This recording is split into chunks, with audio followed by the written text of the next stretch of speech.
Now, the greatest radio shows of all time.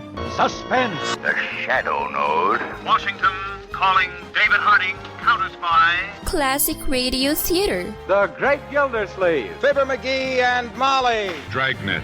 Gunsmoke. The Lone Ranger.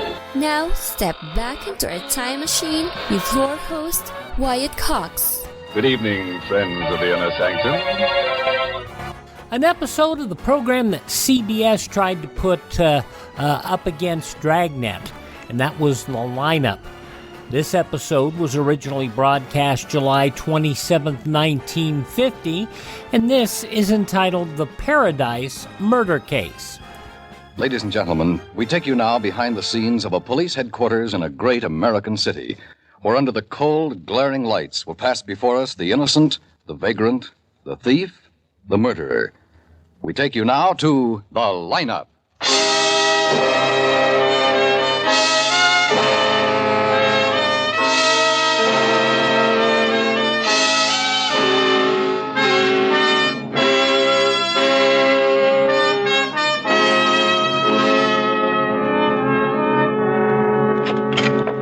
Think you found him, Lieutenant Guthrie, so soon? Yeah, we think so. And we'll be sure when you identify him.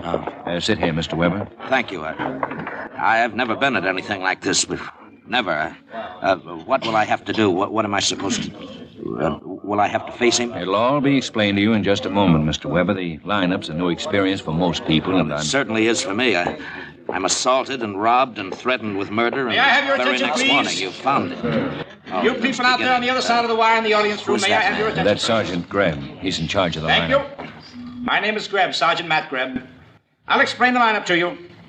Each of the suspects you will see will be numbered. I will call off a number, their name and charge. If you have any questions or identifications, please remember the number assigned to the prisoner as I call his name. At the end of each line, when I ask for questions or identifications, call out the number. If you are sure or not too sure of the suspect, have him held. The officers who took your name will assist you. They're seated among you. Please be prompt with your questions or identifications. He makes me nervous, Lieutenant. I may not When be the able to- prisoners leave Don't here, worry they are about sent it, to the Mr. Weber. bathroom You'll and do dressed all back right. into their jail clothes. It makes it quite difficult to bring them back after they leave here. The questions I ask these suspects are merely to get a natural tone of voice, so do not pay too much attention to their answers, as they often lie. Bring on the line. All right, boys, all right, this way. You, the first boy. Huh? Yes, you. Don't stop. Keep moving. Walk to the end of the stage and take your place. The rest follow. Now turn and face front. Hands to your sides. Look straight ahead. You, the boy on the end, no whispering. Keep your faces front. The people out there are here to look at you. Number 1, Ralph May, assault. Where do you live, Ralph? With him? The guy down the line there, Milburn? Where do you live, Ralph? The flop house on Main. Milburn and me, we got beds there. When'd you come to town, Ralph? 2 weeks ago, 3, I don't remember. Milburn will, though. Why did you come here? We was looking for work. What kind of work? Picking fruit, mending fences, something to keep us outside. The arresting officer found a weapon on you, Ralph. What was it? That's no weapon. That's just a bailing hook from my last job. Number 2, Stan Fremont, robbery. Where are you from, Stan? From here. Where do you live? In a house with my wife with a You kid. been arrested before? No. Where'd you get the gun the officer found on you? I borrowed it from a friend. Number 3, Jeff Carver, grand theft. Where did the arresting officer pick you up, Jeff? I don't know. You don't know because you're a stranger here? I'm no stranger. And we've been meeting here regular for the past 6 years, Sergeant. I don't know because I was drunk. He found a gun on you, a police 45. Did he? Just a minute. Where'd you get the gun, Jeff? Who knows? I was drunk. Maybe it was a gift from Admira. The car you stole, where'd you dump it? I stole a car? Number 4, Milburn Scott, assault. Where are you from, Milburn? Lots of places. I mean originally, where are you from? Kansas, Topeka, Kansas. Been arrested before, Milburn? Yes, sir. Where? Lots of places. Who was arrested with you last night? The guy down the line there, Ralph. Are there any questions or identifications from the audience? Number 3, that's the one. You sure, Mr. Weber? Yes, I'm sure. I'm real sure. Any questions or happens now? identifications from you people out there? Sergeant Graham. Yes, Lieutenant. Number 3, hold for interrogation.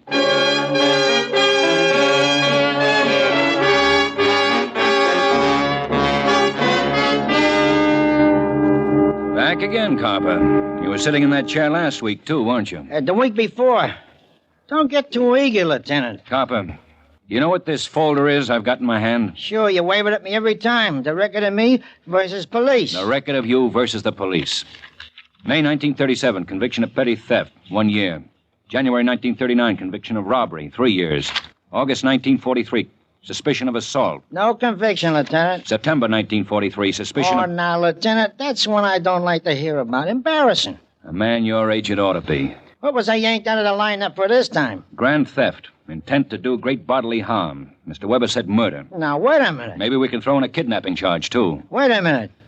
Oh, you're kidding, Lieutenant. Between 10 and 12 last night, it's charged you did all that.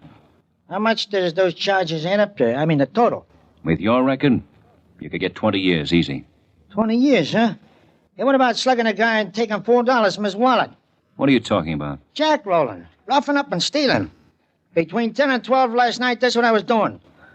Only one customer, only made $4. You said in the lineup you were drunk last night. That was to protect myself. You're trying to tell me you committed a robbery last night between 10 and 12? Is that it? Yeah. I remember the time was 10:45 because I confessed I heisted the guy's watch, too.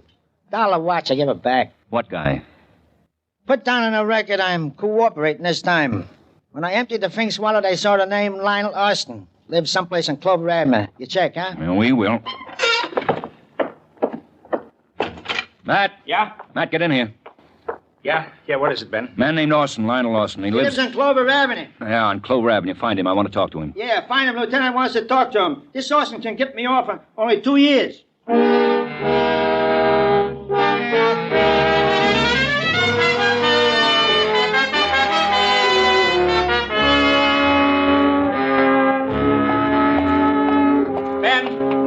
Ben. Hi, Matt. We got Austin? Well, almost. Yeah, that's novel. How almost? He'll be home at 4 o'clock. We can talk to him then. All right. Wait a minute, Ben. Wait a minute. Huh? A 201 just came in. Homicide. Where? Paradise Motel. You know, the one on top of Lookout Point. You gonna take it? Uh-huh. We'll both take it.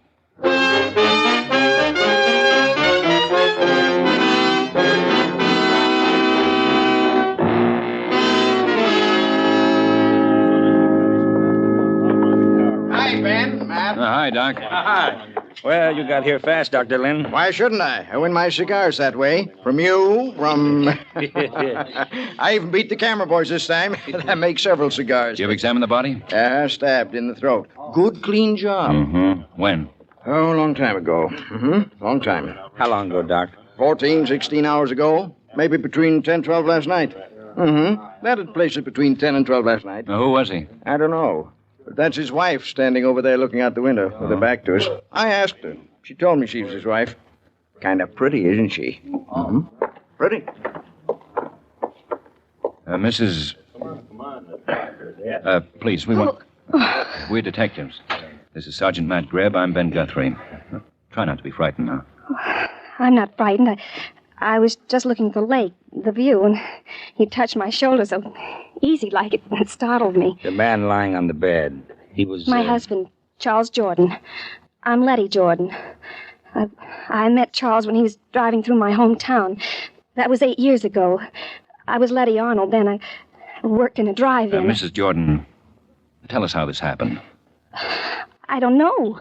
You weren't here? No, I've been away. I went home for a couple of days to Sedalia to see my sister, my old girlfriend. When did you get back here, Mrs. Jordan?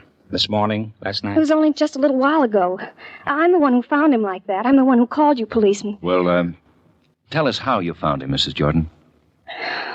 Well, I got off the bus from Sedalia this morning and walked up the road to this cabin. There was a please do not disturb sign on the door. I thought Charles was asleep. He liked to sleep late. So I just tiptoed in. In a little while, I knew he wasn't asleep. I was looking out the window like this, and... Oh.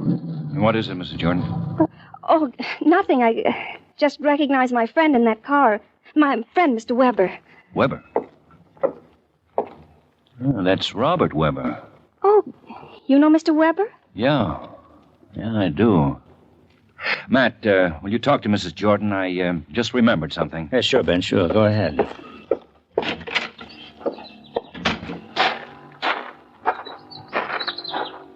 Mr. Weber? Yeah? It's Lieutenant Guthrie. I didn't know you lived here, Mr. Weber. The Paradise Motel? Oh, I've lived here for a good long while. The view, the lake, it's very pleasant here. Oh, do you mind holding these packages for me, Lieutenant? I'll get the key to my cabin. Sure. Thank you. There we go. Here, I'll take them now. It's a typical bachelor's place, Lieutenant. I'm afraid I haven't got much to offer you, but there ought to be a jigger of bourbon. Thanks, Mr. Weber. Not now. You, live here alone, you say? Oh, yes. That makeup kit. What? On the radio there, the makeup kit. It's a woman's. And the initials are L.J. Who's L.J., Mr. Weber?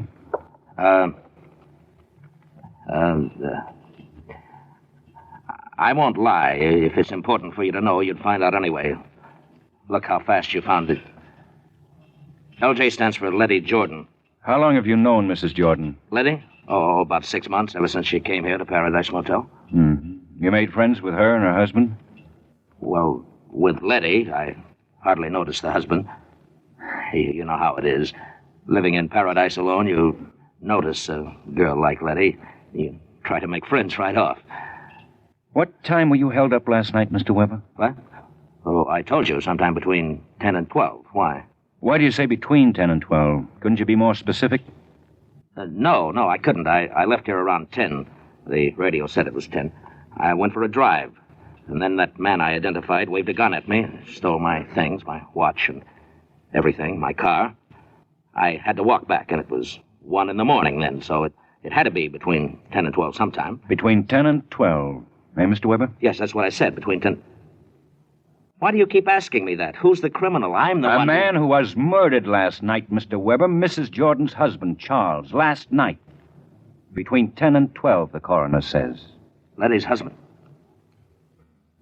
While I was being robbed, huh? He was killed then, huh, Lieutenant? Then for Letty and me... Don't move away from Paradise, Mr. Weber. I want to keep in touch with you.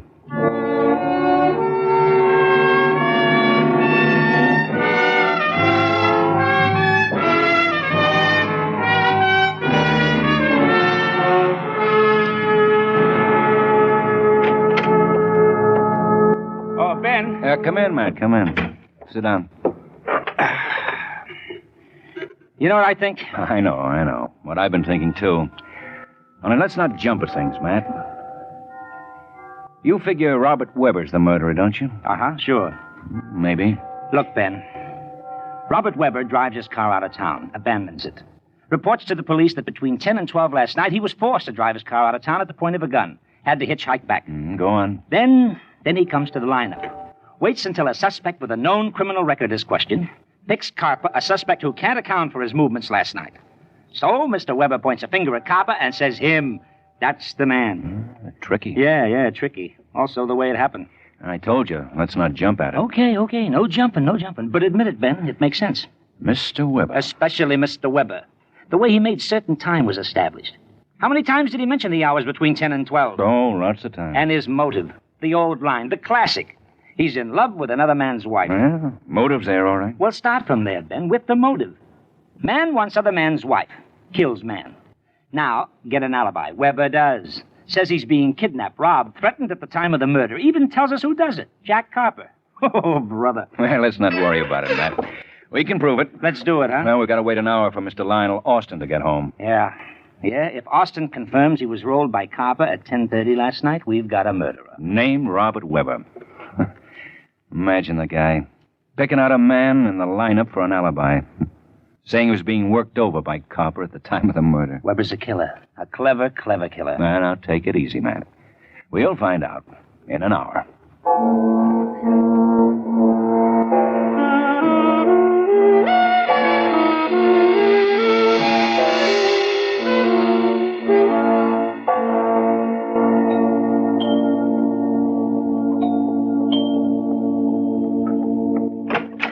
Yes? I'm Ben Guthrie. I called about... You're the man from the police. Well, please come in. I'm Mrs. Austin. I talked with you on the phone. I'm Lionel's mother. Won't you sit down? Thank you. Now, what is it you want to see Lionel about? Is he home, Mrs. Austin? Well, I'm his mother. Lionel would tell me anyhow. Well, is he home? Yes, he is. Lionel! Well, I still don't... Lionel! Yeah. Yes, what is it, Mother? This is Mr. Guthrie, Lionel. My son. Oh, Lionel? Hello, Mr. Guthrie. Yeah, Mr. Guthrie's from the police. But I didn't do anything, Mother. Well, of course you didn't, son. Mr. Guthrie, What is it you want with Lionel? Where were you last night, Lionel? Between 10 and 12. I don't see what... Lionel. At the movies, where I told Mother I was going. Of course. I saw Louisa. Ruth Hussey was in it. I like her. Yeah, such a sweet, sweet girl. I saw it twice. Were you Jack Roll last night, Lionel? Was he what? Mr. Guthrie. That means thrown into an alley and robbed, Mother. Lionel, how would you know such a thing? Oh, they're crime magazines, Mrs. Austin. Right, Lionel? That's right. Lionel, it depends upon what you tell me. The police are pretty sure they have a murderer. They can be positive, depending on what you tell me. Were you Jack Roll last night? Were you? Me? Of course not. Of course I wasn't. Well, of course he wasn't, Mr. Guthrie.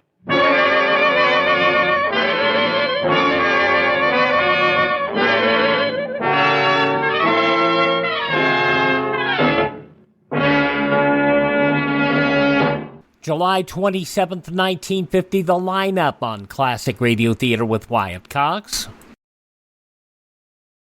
Now on Classic Radio Theater with Wyatt Cox, more of the lineup in the Paradise murder case, July 27th, 1950.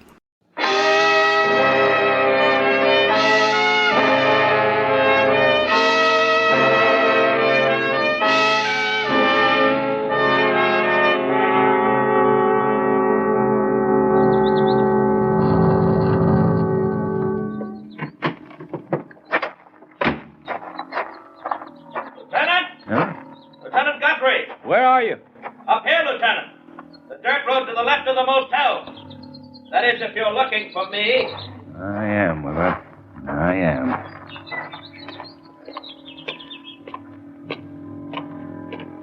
You were looking for me then, weren't you, Lieutenant? Otherwise, you wouldn't have climbed up to the hill from the motel. No, otherwise I wouldn't. But you'll find that it's worth it. Just for the view of the sunset alone. We're 300 feet above the lake here, Lieutenant. However, tell me again where you were between 10 and 12 last night. Perhaps you'd better meet my friend. Mr. Duff, this is Lieutenant Guthrie, the one I've been telling you about. Hello, Lieutenant. Mr. Duff. However, I think you'd rather talk to me alone. I don't think he will, Lieutenant. No? No. He'll talk to you only with me here. He's paying me for that. I'm his lawyer. Oh. You were wise, Mr. Weber. You will need a lawyer. But not for what you think, Lieutenant. For something else. Exactly, for something else. To protect him from you, Lieutenant. Oh? Exactly. It seems you're a great nuisance to my client, unnecessarily. You have disturbed my client's peace of mind, unnecessarily. You have made my client mentally ill with your allegations, your threats, unnecessarily. My client has had to consult a physician because you have too eagerly assumed that my client is, what, Lieutenant? A murderer. Ah, you admit it. You're prepared to arrest him for that charge? To suffer the consequences of a false arrest? Goodbye, Lieutenant. Say goodbye to the Lieutenant, Mr. Weber. Don't bother. Maybe Letty Jordan will talk to me without a lawyer, Weber. Maybe, Lieutenant. But you won't find her here. Not at the Paradise Motel. Not anymore. Where? Is it all right to tell him, Mr. Duff? Mm-hmm. Try the Plaza Apartments, Lieutenant, on West Gladstone. This view. This breathtaking view. It's so peaceful. No, Mr. Duff?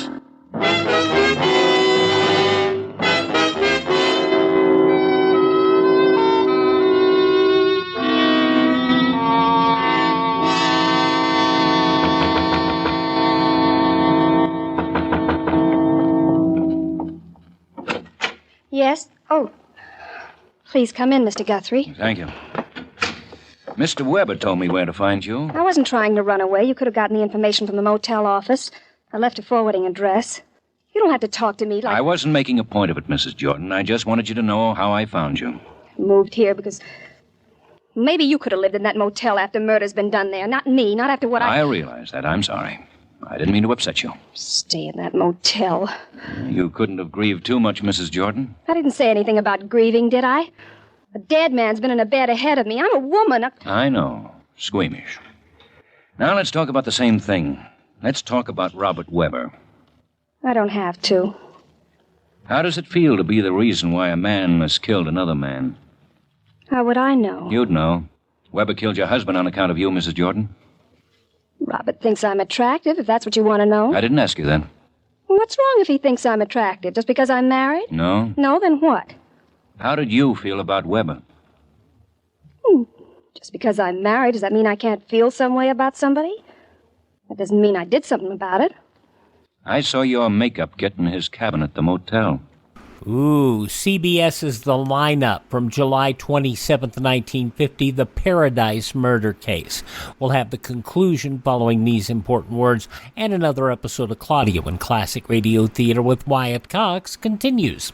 You ever make a change and then think, why didn't I do this years ago? Well, that's how people feel about switching to MediShare for their health care, especially now with inflation the way it is. People are very happy with the savings. Most families save about $500 a month when they switch.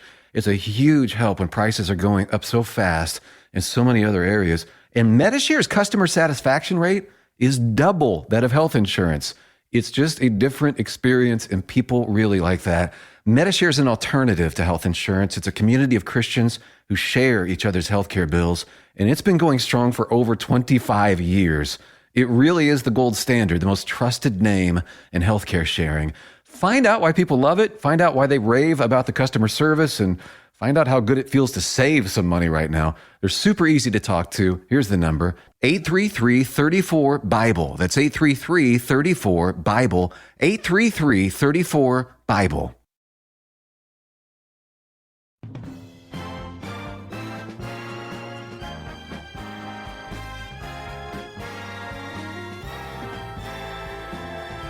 Now on Classic Radio Theater with Wyatt Cox, the conclusion of The Lineup, the Paradise murder case, July 27th, 1950. So? When did you leave it there? When I got off the bus from Sedalia, I stopped in his cabin for a drink. What's wrong with that? Before you said hello to your husband? My husband didn't drink. I needed a drink. You and Weber are in love with one another, Mrs. Jordan. Weber told me that. He said you'd marry now that your husband... He said that? Robert said that? I'm holding you for complicity of murder, Mrs. Jordan. You're crazy. You both plotted to kill your husband. No. You really did go to Sedalia, Mrs. Jordan. I checked that, but you went after you plotted to kill your husband. No. There have been cases of death verdicts for complicity, Mrs. Jordan. Well, he said we should get my husband out of the way, but he was kidding. Weber killed him, didn't he? Didn't he? But I didn't plot anything with him, Mr. Guthrie.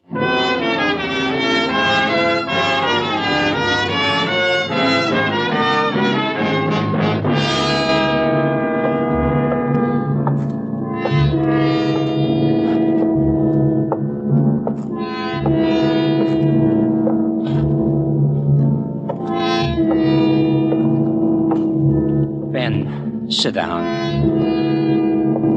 Ben, please, you've been walking up and down and round like an animal for a half an hour now. You don't say a word. It makes me nervous. I'm your friend, Ben. It makes me nervous the way you do that.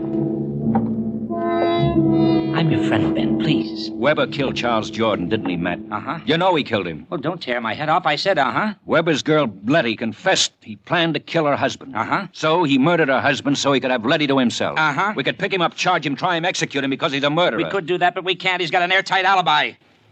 Because he wasn't at the scene of the crime. He was being held up at the edge of the town. How do you kill a man when you're not there to kill him? How do you get... You know, if I were you, Ben, I'd bring that Carver in here again. Talk to him. Make him... Lieutenant Guthrie, an officer's here with Carper as you requested. Huh? Tell him to send Carper in, alone.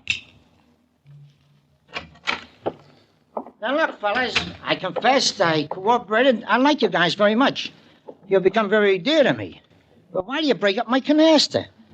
I already won 12 addresses from my cell intimates. Carper, that man you said you held up. I know. He said I got more often than $4. Why do chickens always say they got more feathers than they got? He said more than that. He said you didn't jackroll him. Nothing happened to him but a movie. Why, the dirty, low-down, conniving crook? What does he mean I didn't rob him? Let him face me face to face, and I'll make him confess to it that he... Oh, how evil can they get? Where was it you jackrolled him, Carper? Where? Where else for a chicken like that? Baker Street, where the lights are few and dim and like wet lipstick. Yeah. That's what I figured. Let's call on a boy and his mother, Matt.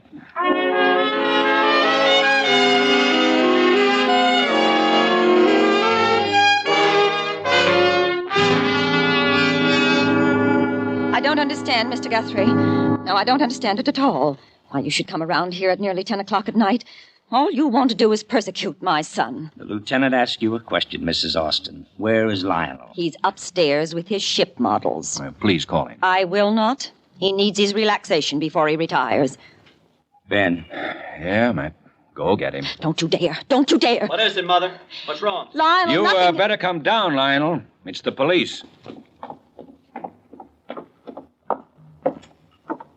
You don't have to talk to him, Lionel. Mother, don't get upset. I'll talk to these men. Why didn't you report to the police that you were robbed last night? I wasn't robbed. I told you that earlier in the day. I know you did, Lionel. But we think you're lying. My son never told a lie in his life.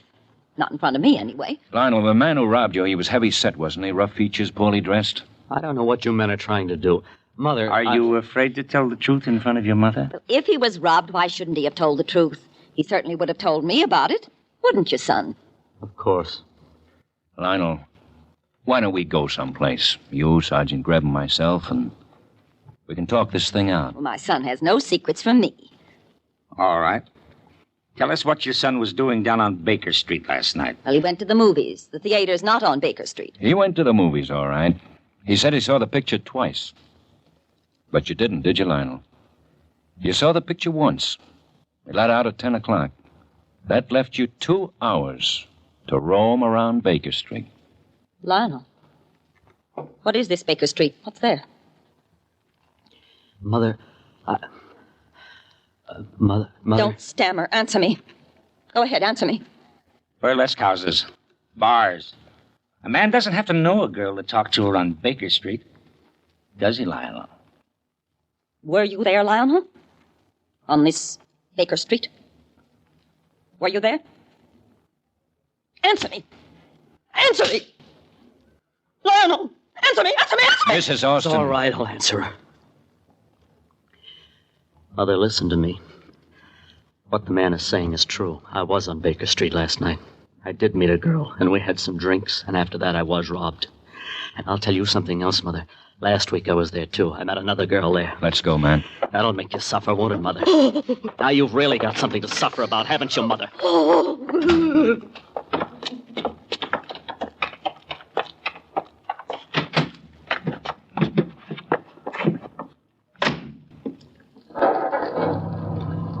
Well, where to, Ben? Paradise Motel? Sure. That's where the murderer is, isn't it? And take it easy, Matt. Let's enjoy the view.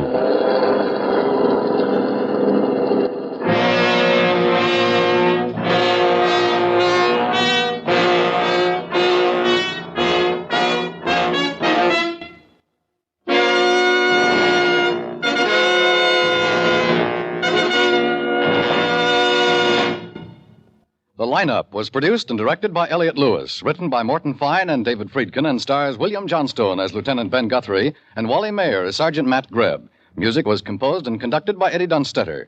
Featured in tonight's cast were Irene Tedrow, Alvina Temple, William Conrad, Leo Cleary, Jack Edwards, Lou Merrill, and Stanley Farrar. July 27th, 1950, The Lineup on Classic Radio Theater with Wyatt Cox.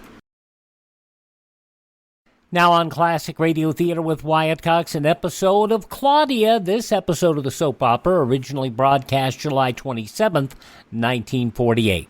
And now, Claudia. I seem to be missing an ashtray someplace. David, have you seen it? Goes right on this table, but... Oh, here it is under your tobacco pouch. I don't see why you're making such a fuss. I'm not making a fuss. I'm just trying to get the living room to look as nice as it can for Mama's sake. What's Mama's sake got to do with it? Oh, for heaven's sakes, David, it's her living room. Especially because she isn't home, I don't want it to not look up to snuff. Mama doesn't use snuff. Oh, If I thought you'd go to such ends, I wouldn't have asked Roger to drop up tonight. but I love going to ends, especially when I can make them meet. You think Roger will want to see the baby? No. You don't? Why should he want to see the baby? Oh, I just thought he might. Some people do. Well, Roger's not that kind of people. I guess not. I guess you wouldn't be either about some other person's baby. I'm not even about my own. Oh, sure. All right. Don't believe it. Maybe I ought to fix the baby's bed, just in case Roger's in a polite mood. Why don't you ask the baby if he feels like having company? That's an idea. I'll go right now. After all, Bobby's to be considered as much as anybody else. He might not feel sociable tonight. I'll ask him. Now, put yourself in his place. If you were a baby, would you like a procession of people coming in, leaning over the side of your carriage and disturbing you just to say goo goo, make funny faces at you? I wouldn't like it at all. Bobby probably doesn't either. David, you're going to make a wonderful father. What's that got to do with it? Because you know just how a 3.5 weeks old child feels. Oh, well, do you think Mrs. Killian's coming up tonight? Roger mentioned she's taking Jeffrey to the theater or something. Let's us not ever be the kind of couple who go out separately. Us? Not a chance. Oh, there he is. Sit still, darling. I'll answer. I'm there already. Come in, Roger. Well, how's the little mother? Me, I'm fine. Hardly a mother anymore. What? Well, I mean, it's been weeks since I had the baby. So treat me like anybody else, please. That would be a little difficult, my dear, but I'll try. Aren't you going to even invite him in, Claudia? She was giving me a few warnings as to how I should behave. Well, don't pay any attention to her. I always pay attention to Claudia, and I'm very glad of it. You Come on see, in, David? Thank you. She won't be fit to live with for a week. Wait till I get a hold of you tomorrow, old man. I shall play sick tomorrow. Sit down, Roger. Thank you. Well, don't I get to go in and see it? I mean him. The baby? I've come to call on him. Well, what on earth you want to see him for? He isn't much to look at. Oh, come now. Well, he isn't. He looks like any other baby his age. Oh. No teeth, hardly any hair, and lots of fat. Sounds delightful. Charming. Not very. He makes weird little noises. He's an awfully bright either. Every word you say tantalizes me. I demand to see him. Look, Roger, look, we're partners and old friends. You don't have to be polite to us. But I'm not being polite. You must be being polite. I'm never interested in seeing other people's children. And I'm hardly interested in seeing my own. You two proud parents put up a beautiful front. We do? You don't have to come in with me. If you prefer, I'll go in by myself to pay my respects. Or is he asleep now and I won't be allowed? Well, if you insist. He's asleep most of the time, so it won't make any difference. Normally, with new parents, you can't escape seeing the new baby. Well, am I or am I not going to see this wonder child? I'll take a look at him, too, but purely for business reasons. Oh, yes, I think I get what you mean. Well, there he is. Oh. He's very sweet. Go on. Yes, Say go more. on. Come on. And quite large, too, I imagine. Well, go on. Don't leave it there. Think of something else. Well, I think he looks... Yes, now don't be embarrassed. Say anything you Go like. right ahead, Roger. Like both of you. You did very nicely, Roger. Well, now, have you had enough? Well, I've seen him, haven't I? And for your hypocrisy, we should make you spend all evening in here. But you've been very polite and very gallant, so come on, let's relax and go in the living room. Fine. Goodbye, little fellow. Sleep well tonight. Goodbye. Oh, you're really very funny, Roger. Now, why am I funny? Feeling that you had to insist on seeing him. Well, I wanted to. You have done your duty. I've loved seeing your son. But it is difficult, you know, to comment on a 3 weeks old baby. David can hardly understand why he didn't sprout full grown with a trout pole in his hand. Oh, it would be simpler that way. Well, what else have you decided for him? Decided for him? Mm-hmm. You've made a trout fisherman out of him. About his future, I mean. Oh, that. Well, we're taking him off his 2 o'clock feeding starting tonight. Oh, he didn't even wake up last night. I don't think that those are the details that Roger was interested in. I didn't think so either. I'm not especially, so I was surprised when he asked. Roger means Bobby's future. Exactly. Oh, his future. Yes. You know, that sounds awfully far off. When does it come? Much sooner and much faster than you think. That soon? That soon. So soon that you won't have much time to plan a life for your son. And you can't wait for chance or incident to plan it for you. I remember when my boy was born, there were certain things I'd arranged for right then and there. But of course, there were some things I didn't count on. But I have the satisfaction of saying that I can look back and say that at least the physical things I did for him were right. Roger, it's not the physical things that are the most important. No, I know. But those are the few you can plan on, and they are important, too. Such as? The schools you'll send him to. We have to decide that now? Well, most certainly. It's not too easy to get your boy in the right school and university. The sooner you enroll him, the better. Well, I should think he'd want to decide that for himself. Like you decided for yourself that you didn't want to go to school? Now, let's not get personal about this. We are talking about our son. And that's not personal? Well, not Now you have a boy 3 weeks old, and you know approximately the kind of person that you hope he will turn out. Hope so. David has certain ideas of education for him, and he can arrange for his son right now to have that kind of education. David, what preparatory school did you go to? I went to the Craig School. Do you like it? Oh, I like it very much. You mean you like going to school? I certainly did. Braggart. Well, if I were you, I think it would be good to have him follow in your footsteps. Send him to a fine school, which will give him a good liberal education.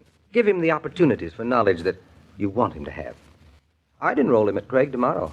And not for snobbishness or false ambition either. Maybe he won't want to go to Craig. You must educate him to want to.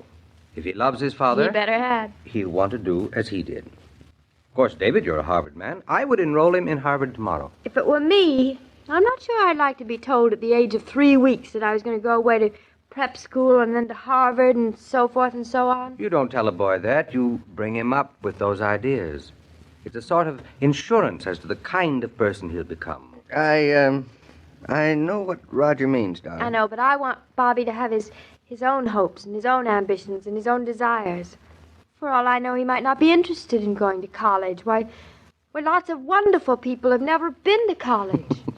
Claudia's talking about herself again. I repeat, let's not be personal. Certainly, a lot of wonderful people have never been to college. Some of the finest men of our country never had a formal education. Lincoln, as an example. But if you can give it to your son, you owe it to him. Why, the very day that my Jeffrey was born, his mother and I enrolled him in Harvard. Well, I think that's very optimistic of you, Roger. I wish we had served him as well at home. However, your son will never suffer from lack of a mother or father who lived together, or their devotion to him. So don't let him suffer from the other. That's a nice compliment you gave us, Roger. I know whereof I speak. The few days my son and I spent in your home were a life's education to me. So actually, I think I have a great cheek to advise you at all. Oh, on the contrary, Roger. My interest in you is very selfish. I think it would make me feel I had made fewer mistakes if you made none. Oh, we'll make mistakes. I can hardly wait to see what they are, as a matter of fact. Well, what do you think? Do we take that 3-week piece of protoplasm in the next room and start molding him into a solid citizen? Well, I suppose it's never too early to start. That's right. David, do you want him to go to the school you went to? You turned out all right. Things are a little different now than they were then. I suppose so. Education's different, too. I've thought of it, and I lean toward seeing my boy go to the public school in Eastbrook. I hope you'd say that, David. It's not because I'm putting up the stones and brick that I want him to go to Eastbrook School, but because I think it gives the boy a sense of belonging to go to the community school with his neighbors and friends. I agree. I don't think I'd like to bypass or go beyond what we have to offer Bobby right here at home. I know, but it's a little different for Bobby than it was for you. Oh, I'm so glad you feel that way, David. You know, if I were Eastbrook, I think I'd feel it was an awful sort of a slap in the face to have a son of one of its most prominent citizens go someplace else to school. I am not one of its most prominent citizens. Oh, now you know you are. And you are not Eastbrook, my love. No, you're right But there. I think you have the right idea. Claudia always she always makes sense, one way or another. That is because I have David. You see, Roger, I know what it is I really want to educate my son for. You do? And for that, he's already enrolled. David, you've enrolled him into something already? You didn't tell me. Well, what is it, David? Bobby's enrolled as a citizen of this country. I want him to graduate at 21 into a person of responsibilities and ideals. I want him to be educated to appreciate the principles of this country into which he's been born. I've enrolled him into a life of service and usefulness and hope and idealism. I look to the day when he'll have a diploma of manhood, integrity, and loyalty. That he'll know how to live side by side with his neighbors in peace and cooperation. He'll have that, David. He comes by it. That's his heritage, and a very fine one. I think that the schools and the colleges and the universities to go to, any one of a great number, they're all good. I think they can give him what he wants, if he knows what it is he wants. Now, that's the greatest education of all. I think if he's the kind of man who knows what he's getting an education for, he won't have any trouble getting it anywhere. He's quite a boy, young Bobby Norton, isn't he, Mr. King? Oh, Roger Killian. Well, we all like him. Hard to believe they ever grow up to go to school and college and then... Wait a minute, Mr. Killian. Not so fast. Life's a little slower than that, you know. Oh, not much. By the way, has David mentioned to you when he and Claudia are going back to the farm? I've been meaning to ask him, but we're so busy at the office. Claudia's trying to convince David that they're ready to go back immediately, but he's a little hard to convince. Well, David's a careful man when it comes to his own. But Claudia can be mighty insistent when she wants something. Yes, she can, when she wants something for David. I guess we'll find out more about it tomorrow. Let me know what happens. So long, Mr. King. See you soon, Mr. Killian. Just a very simple quarter hour. From July 27th, 1948, Claudia here on Classic Radio Theater with Wyatt Cox. Hope you'll visit my webpage, classicradio.stream. There you can stream our shows on demand, learn more about building a classic radio collection of your own. You can find our social media links, find our links to download the shows from various sources. You can contact me and even buy me a coffee. Those coffee purchases help us do a lot of things, including drink some coffee. No, drink Dr. Pepper. Thanks for tuning in. Thank this station, support their advertisers, and most importantly, tell your friends the great radio shows are right here at this spot on the dial. Classic Radio Theater with Wyatt Cox on your favorite radio station.